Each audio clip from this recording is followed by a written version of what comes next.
नमस्कार, मेरा नाम है जतिन श्रीवास्तव और मीडिया डिक्शनरी में मैं आज आपसे बात करना चाहता हूँ मैजिक बुलेट या हाइपोडर्मिक नीडल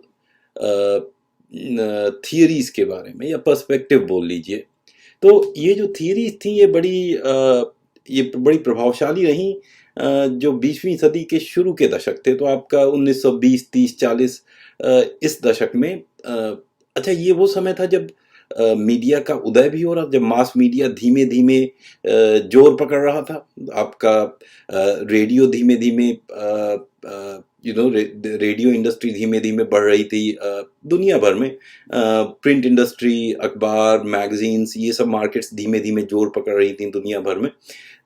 और सिनेमा भी धीमे धीमे आगे आ रहा था। टेलीविज़न के आने में अभी थोड़ा समय बाकी था पूरी तरीके से, पर ये जो थियरीज हैं ये उस समय प्रभावशाली रहीं जबकि मास मीडिया अपने शुरुआती दिनों में था।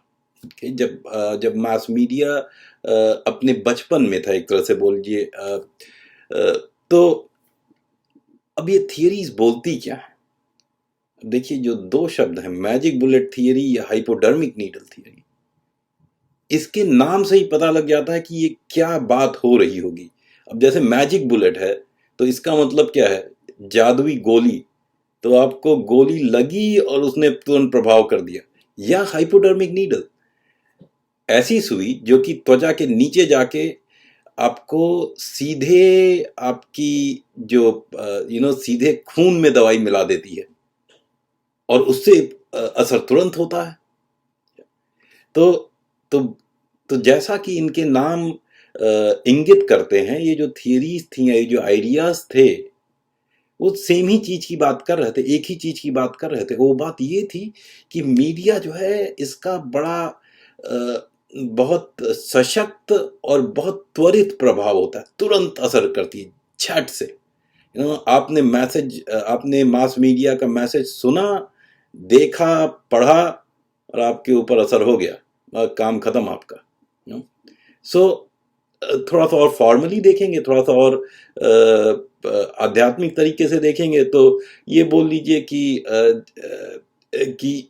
बहुत बड़े लोगों पे, बहुत बड़े समूहों पे बहुत एक ही समय बहुत ही एक ही तरीके का प्रभाव मीडिया करती है या मीडिया के मैसेजेस करते हैं। ये बात ये थियरीज बोलती थी। तो ये बिग इफेक्ट्स या लार्ज इफेक्ट थियरीज हैं।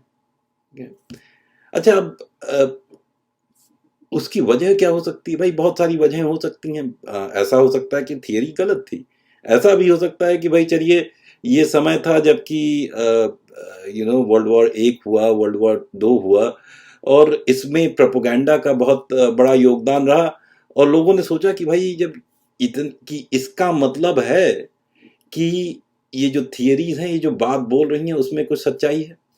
ये भी हो सकता है कि भाई उस समय मीडिया में इतना कंपटीशन तो था नहीं और ऑडियंस के पास इतना चॉइस तो थी नहीं, तो सारे लोग एक ही चीज देख सुन रहे थे, तो इसीलिए जो प्रभाव थे वो थोड़े से ज्यादा सब पे एक ही तरीके के हो रहे थे शायद। ये भी बात हो सकती है। पर जो भी बात रही हो, 1940 के दशक के अंत में काफी सारा ऐसा रिसर्च होना चालू हुआ और उसके बाद काफी रिसर्च आता चला गया जिसने कि दिखाया कि भाई जो मैजिक बुलेट थियरी है, जो हाइपोडर्मिक थियरीज हैं, ये बड़ी इफेक्टिव नहीं है। जिसने इन थियरीज को खारिज कर दिया, जिसने, देखिए, एक जो बहुत बड़ी अवधारणा थी जिसको ये फॉरवर्ड करती थी, वो ये थी कि मीडिया के सामने इंडिविजुअल में कोई भी रेजिस्ट करने की क्षमता नहीं है। तो चाहे हम हो या आप हो, चाहे हम कम पढ़े हों, ज़्यादा पढ़े हों, पुरुष हों, महिला हों, अगर मैसेज हम तक पहुंचता है तो हम उसी तरह से प्रभावित होते हैं जिस तरह से अगला आदमी होता है। ठीक है, अगला पुरुष होता है, अगली महिला होती है। तो ये जो है ये इसीलिए भाई आपका मैजिक बुलेट वाला जो आइडिया था वो भी था। ठीक है, ये हाइपोडर्मिक नीडल वाला आइडिया था। भाई जो दवाएं लग रही थी सुई से, वो तो सबको लग रही थी, तो टीके सब पे लग रहे थे, सबको असर होता था ना? पर मीडिया तो टीका नहीं था ना। और ये जो सिद्ध किया कि जो मीडिया टीका नहीं था, इसका अलग अलग लोगों पे अलग अलग असर होगा और भी फैक्टर्स काम करेंगे। ये जब रिसर्च होने लगा धीमे धीमे, तो जैसे जैसे उस रिसर्च की फाइंडिंग्स आती गई, वैसे वैसे ये मैजिक बुलेट पर्सपेक्टिव इस पे से लोगों का भरोसा उठता गया, खास तौर से जो आध्यात्मिक लोग थे, जो लोग स्कॉलर्स थे या रिसर्चर्स थे। तो एक जो अर्ली स्टडीज बोली जाती है, जिसने बोला, जिसको आप सोच सकते हैं कि भाई जिसने मैजिक बुलेट थियरी के लिए नेल इन द कॉफिन एक तरह से था, या ताबूत में कील थी, वो टू स्टेप फ्लो मॉडल बोल सकते हैं। तो एक 1939-40 के आसपास एक स्टडी चालू हुई, जिसमें कि ये कैड्स और लाजर्सफेल्ड दो रिसर्चर्स थे, और भी बड़ी टीम थी, जो ये देखना चाहते थे कि भाई जो मीडिया है, मीडिया जो मास मीडिया है, मास मीडिया के मैसेजेस का लोगों की पॉलिटिकल चॉइसेस पे, किसे वोट देना है, कौन से मुद्दे महत्वपूर्ण हैं, इस तरह की बातों पे कैसे असर पड़ता है। तो उन्होंने स्टडी की, और उसमें एक चीज इनको बड़ी इंटरेस्टिंग दिखी। वो इंटरेस्टिंग चीज ये थी कि बहुत से लोग ये बोल रहे थे कि भाई देखिए, हम मास मीडिया से हमें इंफॉर्मेशन तो आती है, पर हम और लोगों से भी बात करते हैं, और बहुत बार जो हमारे निर्णय होते हैं उसमें जो और लोग हैं, हमारी कम्युनिटी में हैं, हमारे समाज में हैं, जान पहचान वाले हैं, और कोई लोग हैं जिनको कि ये थियरी वालों ने ओपिनियन लीडर्स बोला, इनका प्रभाव भी होता है। अब देखिए, अब इसमें जो आर्ग्यूमेंट बनता है वो ये बनता है कि भाई, अब जो मैजिक बुलेट था उसमें तो ये था ना कि आपकी जो दर्शक हैं, या जो वाचक हैं, या जो श्रोता हैं, उनके और मास मीडिया के बीच में कोई और फैक्टर नहीं है। बस मास मीडिया का मैसेज आता है तो असर कर जाता है। पर इन फाइंडिंग्स ने क्या बोला? इन फाइंडिंग्स ने दिखाना चालू किया कि भाई मास मीडिया और दर्शक श्रोता जो भी है आपका, इनके बीच में और भी कई फैक्टर्स हैं। इनफैक्ट जो ऑडियंस है, वो बहुत बार अपने हिसाब से मीडिया चुन रहे हैं, या अपने हिसाब से लोगों से बात करके मीडिया के मैसेजेस का मतलब क्या होता है ये समझ रहे हैं। और बहुत बात तो बेसिकली यही था कि भाई मीडिया अकेला ही नहीं है, और भी चीजें हैं, और जो ओपिनियन लीडर्स जिस तरह से बात कर रहे हैं, उससे लोगों का मत भी बदल सकता है। तो मीडिया का प्रभाव जो है वो उतना डायरेक्ट नहीं है, और उतना शक्तिशाली भी नहीं है। उसके बाद और बहुत सारी थियरीज आती गई। यूसेज एंड ग्रेटिफिकेशन थोड़ा सा और बाद में आया, तो उसने तो भाई बात ही बदल दी। उसने बोला कि भाई देखिए, ऐसा है कि अगर आप इलेक्ट्रॉनिक मीडिया कर रहे हैं, या कोई भी मीडिया कर रहे हैं, भाई अगर आप अखबार मंगाते नहीं हैं, घर पे खोलते नहीं हैं, तो फिर आपके ऊपर असर कैसे पड़ेगा? रेडियो को आप ऑन नहीं करते, चैनल नहीं लगाते, तब फिर आपके ऊपर कैसे असर पड़ेगा? रिमोट में आप डबल पकड़ के एक चैनल नहीं सेलेक्ट करते, तब कैसे असर पड़ेगा? तो उन्होंने बोला कि भाई ऐसा है कि लोग सेलेक्ट करते हैं कि वो क्या यूज कर रहे हैं, या कौन सा मीडिया कंज्यूम कर रहे हैं। तो मीडिया की तो ताकत बहुत ही कम है लोगों के अपने निर्णयों की तुलना में।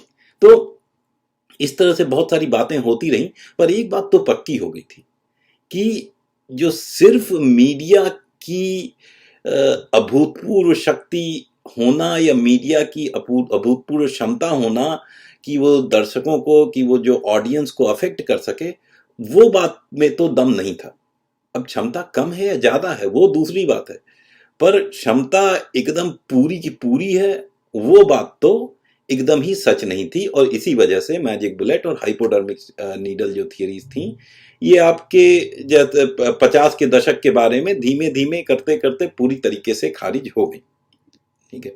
अच्छा, अब देखिए, अब जैसे आज के समय में कोई बोलता है कि भाई देखिए ऐसा है कि ये देखिए जो मीडिया है ये तो बड़ी प्रभावशाली है, ये देखिए ये भाई साहब ये चैनल देखते हैं, और जो जो उस चैनल में जो एंकर बोलते हैं, या जो भी न्यूज वाले बोलते हैं, उसी पे भरोसा करते हैं, और किसी चीज पे भरोसा ही नहीं करते। तो वो जो बात है उसमें आपका जो एक काउंटर आर्ग्यूमेंट जो मैं दूंगा वो बोलूंगा ये कि भाई मान लीजिए दो चैनल आप पकड़ते हैं, ठीक है, एक जन है रिपब्लिक टीवी के बहुत बड़े फैन और एक है एनडीटीवी के बहुत बड़े फैन। तो अगर मीडिया में अपार शक्ति थी तब तो सबको जो मैजिक बुलेट का आइडिया है तो वो तो सबको अफेक्ट करेगा ना।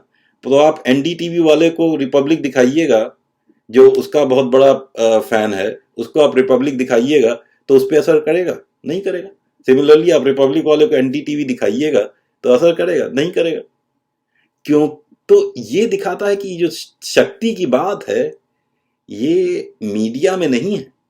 नो, तो मैजिक बुलेट को आप तो मतलब ये जो फाइंडिंग्स हैं, जो आपके ऑब्जर्वेशंस हैं, उसको उससे आप मैजिक बुलेट को जस्टिफाई नहीं कर सकते। शायद हो क्या रहा है कि लोग अपनी विचारधाराओं के हिसाब से चैनल्स चुन रहे हैं या मीडिया के सोर्स चुन रहे हैं और उसके बाद फिर उससे अपनी विचारधाराओं को पुख्ता कर रहे हैं।